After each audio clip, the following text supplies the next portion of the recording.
திருக்கழுக்குன்றத்தில் அடுத்தடுத்து பழுதான 2 அரசு பேருந்துகள். இதில் ஒரு அரசு பேருந்து திடீரென பிரேக் பிடிக்காததால் ஓட்டுநரின் கட்டுப்பாட்டை இழந்து பள்ளத்தில் இறங்கிய விபத்தில் 30க்கும் மேற்பட்ட பயணிகள் காயங்கள் ஏதுமின்றி அதிர்ஷ்டவசமாக உயிர் தப்பினர். செங்கல்பட்டு மாவட்டம் திருக்கழுக்குன்றம் அடுத்த அமிஞ்சக்கரை வீராபுரம் பகுதியில் இருந்து திருக்கழுக்குன்றம் வழியாக செங்கல்பட்டிற்கு தடமின் T72 என்ற அரசு பேருந்து இயக்கப்படுகிறது.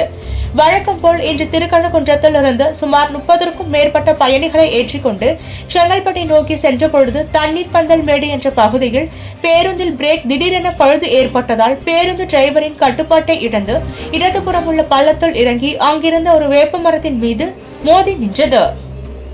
திடீரென எதிர்பாராத விதமாக பேருந்து பள்ளத்தில் இறங்கிய விபத்தில் பயணிகள் அதிர்ஷ்டவசமாக உயிர் தப்பிய நிலையில் உடனே பயணிகளை பேருந்திலிருந்து இறக்கி அவ்வழியாக வந்த மற்றொரு பேருந்தில் அனுப்பி வைத்தனர்.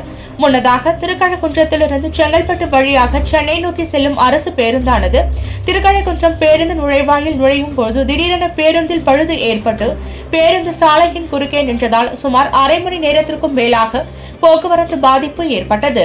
தொடர்ந்து திருக்கழுக்குன்றத்தில் அடுத்தடுத்து 2 அரசு பேருந்துகள் பழுது ஏற்பட்டு இதுபோன்ற சம்பவங்கள் நடைபெற்றதால் அப்பகுதியில் பரபரப்பு ஏற்பட்டது.